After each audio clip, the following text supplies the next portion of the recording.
We zitten hier in Elburg bij Woodies, bij Jan in de tent, zal ik maar zeggen. En er zit hier nog iemand naast ons, Ray Lewis, daar gaan we straks een interview mee houden. Maar eerst maar eens aan Jan vragen, wat is er aan de hand? Gaat Ray hier vanavond optreden? Ja, Ray gaat hier zeker optreden. Vanavond om 10:30 gaan we de tent afbreken, denk ik. Afbreken? Nou, dat wil je toch niet? Nee. Ja, maar je doet wel vaker dit soort activiteiten, hè? Artiesten uitnodigen. En je hebt ook hetzelfde plek in Zwolle gevonden? Ja, Zwolle hebben we ook een Woodies geopend. En we zijn natuurlijk altijd op zoek naar leuke entertainment. We hebben Mick Wilson hier al gehad, van Tennessee, Owen Paul, Tony Wellet. Maar goed, Ray die ken ik nog van mijn vorige leven, zeg maar. Dus dankzij Facebook weer in contact en gelijk weer goed. En gelijk gezellig naar Elburg. Ja, ik ben zelf ook al een keer hier gezellig geweest bij de ex-zanger van de Prodigal Sons, zou ik maar zeggen. Ja. Ja. Heb je nog meer plannen buiten Ray om? Plannen hebben we altijd, maar dat komt go with the flow en we zien wel wat er voorbij komt. Maar ik ben altijd op zoek naar nieuwe dingen, dus dat komt wel goed. Ray, first of all, welcome in Elburg at Woodies.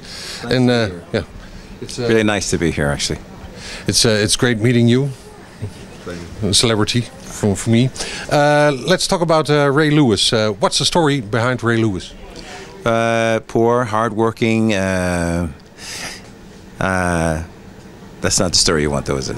No. We want a great story, famous. You want the success side of it all. I understand. Still hardworking. I'm enjoying my life. I travel the world over. I work for kings and queens all over. Meet and greet, entertain, I should say. And I love it. I feel quite honored to be able to earn a living doing what I love. First of all, and I believe I'm blessed to be able to. It's just my faith to believe that the Lord works for us in different ways, and my talent that He's given me is to entertain people, and I take it very seriously. When I recollect well, your talent was discovered in a gospel choir? It was, yes. As a kid, I started in church, in a gospel choir, and went from there to not really singing very much, but just every chance I got, like most people, in the shower, and just any opportunity I got a chance to stand in front of somebody and do my thing, but I never did very much with it. I never expected to do very much with it. It wasn't until after I came out of the military, went through many, many years of my life. I was 25 years old, came out of the military, and had to finish university. Well, didn't finish, but I was in university and got my first job. And then was discovered by an actor, a friend of mine, who was in the movie The Deep, with Jacqueline Bisset. It was an old film, anyway. And he recommended me to the management of the Drifters. And I auditioned, like everyone else. It was a hardcore audition, so I auditioned about 4 times, back and forth, back and forth, back and forth. Don't call us, we'll call you. Don't call us, we'll call you. Until eventually I got that call. And I was accepted, and I was on my way. You dropped the D word, the Drifters. In which period were you the lead singer of the Drifters? From the 70s all the way through to the 90s. So, long time. And when you recall the Drifters period in your life, what are the peak moments in that form of your career? My first acceptance of, obviously, when I got the word that I was chosen. It was a whole new world for me. Unbelievable. As you can imagine, I felt as though I won the lottery. And from that moment on, then it became work after that. Once the novelty of the stardom and all the monies and everything else that goes with it, once that became calm, and once I calmed down with that, and I became not passé, but it wasn't as important as the next step. And my next step was then learning my craft, becoming a very good entertainer, not just for me, not just for local, but for the world, because that was my stage. The world was my stage. So I had to really rehearse, practice, improve so very, very much from when I first signed with the Drifters till I first did my first album with the Drifters. It was a massive, massive change in me, my vocals, everything about me. I was schooled from start to finish, 8 hours a day, 6 days a week. No, 10 hours a day, truthfully. 10 hours a day, 6 days a week. And steps, harmonies, visual, tailors for suiting, groomers and things like this, etiquette to meet, because we meet the royals. We perform for the royals. We were most chosen to perform for royals all over the world, really. And there's a protocol to meeting a royal, so you had to be trained these things, etiquette. So very much you had to learn, and I had to learn that in a very short period of time. At least music is a way of life, then. Absolutely, that was my life. Yeah, absolutely. And at a certain point, you left the Drifters. What was about that period? What was the reason, and what were you becoming? I felt as though I wasn't stifled. People always, people ask me, well, were you feeling closed? No, I wasn't stifled. The guys were great, and everything was fantastic. I wanted more. I suppose, I wanted that audience to myself. In a way, I thought at that point when I left the group, I was capable of holding an audience to myself. I didn't necessarily really want to leave the guys, but I wanted that side of it, and it wasn't possible to do both, do the solo and the group. So I took my chances, and started to go solo. You worked with some great names, as I remember, Sir Paul McCartney, Benny King. That's very true. I've worked with just about every major name. Michael Jackson, like you say, Paul McCartney, George Michael, Whitney Houston, Diana Ross, Tina Turner. The list is endless. So I shook the man of... in my second hand, there are now all big names. What brings you, Ray Lewis, to Woodies, Elburg, the Netherlands? This company is owned by a very close friend of mine, Jan Bos, and this is his venture, and I really would like to see it succeed. I think it's a great idea. The food is fantastic. Of course, the atmosphere is brilliant, and of course, Jan he's an amazing guy. Seriously, he's really concerned about how comforting, how obliging he can be to his patrons, his customers. He really wants to do that. And when he asked if I said definitely, I'm coming right now. I'm there. And so that's how it all came about. We've known each other for quite a few years. We've been friends for a lot of years, and we lost touch. He stayed busy over here, and I went obviously traveling. I went to work. For the Saudi royal family, doing things in Africa, and also went to work for the running president of Egypt in Cairo. So I was there for a while. So I mean, I've done various things in between recording. I've also had some diplomatic positions and played my hand at the politics side of it all for a minute. But it's always been about the singing. It's always been about the music. And you're singing in Elburg tonight. Right. I heard you also are performing in Zwolle at Woodies. Correct. That's right. Another one of Jan's venues. Yeah, I'm looking forward to it. Yeah. The audience will. Are there any ideas or projects for the future in the music business? You did an album. Did you ever in 2013? I guess. That's right. Yes, I did. There's lots of things on the cards at the moment. There's lots of things on the boil as well. I'm doing another album on the 18th of next month, 18th of June.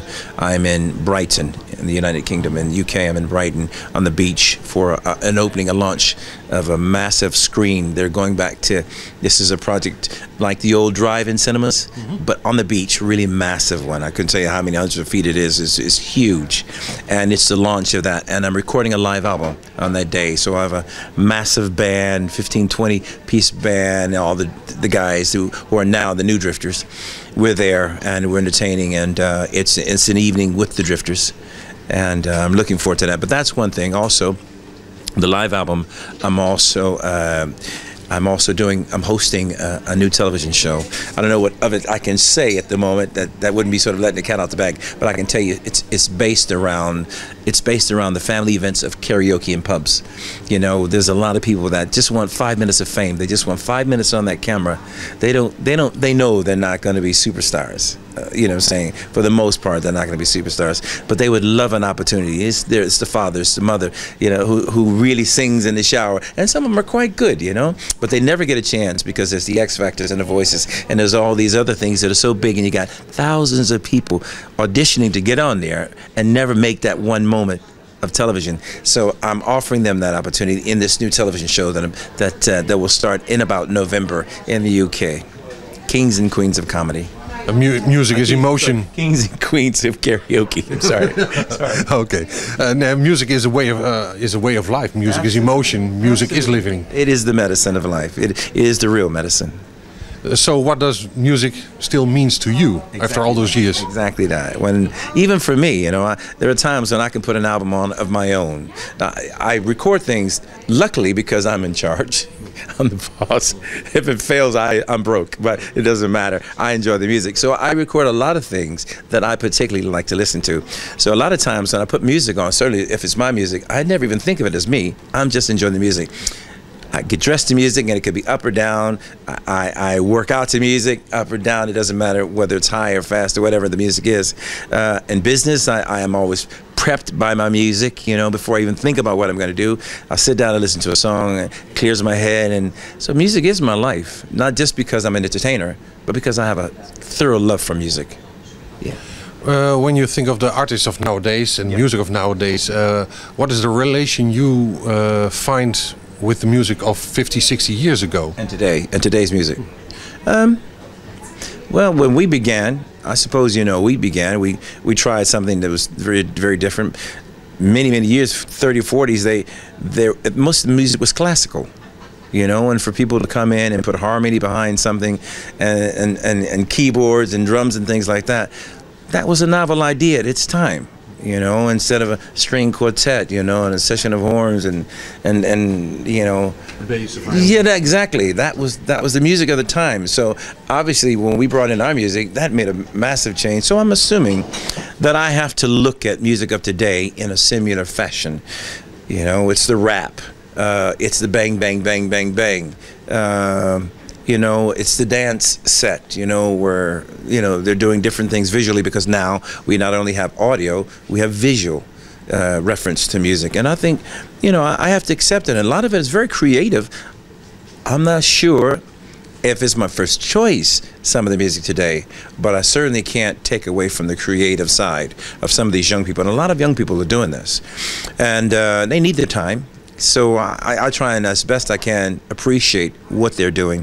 I've been more than one. I've several times asked if I would combine a little bit of the old stuff with some of the new stuff, which is a very good idea. And maybe, perhaps, sometime in the near future, I will collaborate a song or an album with one of the youth of today, one of the artists of today. You know, maybe if they'll ask an old man. You know, but. That was my point of my question.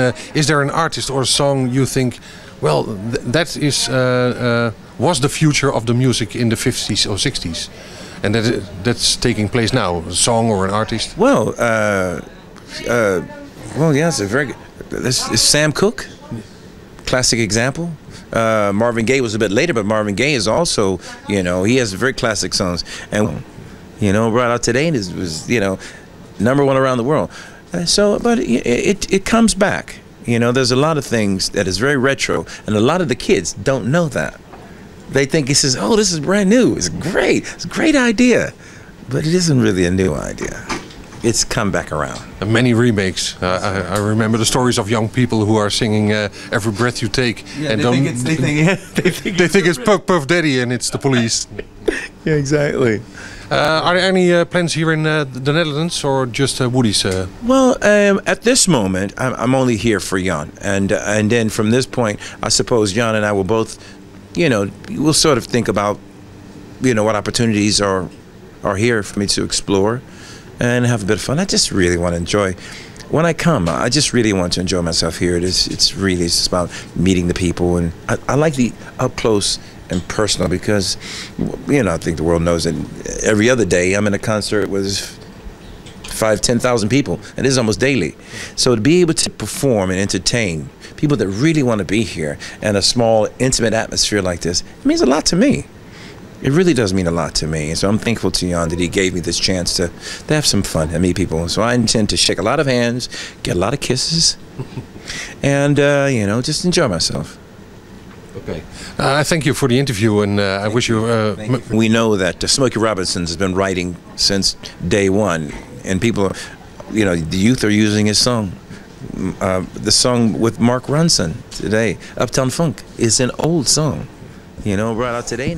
So I shook the hand of the man who shook the hand of Paul McCartney. Thank you for the interview, and I wish you many luck. And you're very welcome. Pleasure. Absolute pleasure. Pleasure.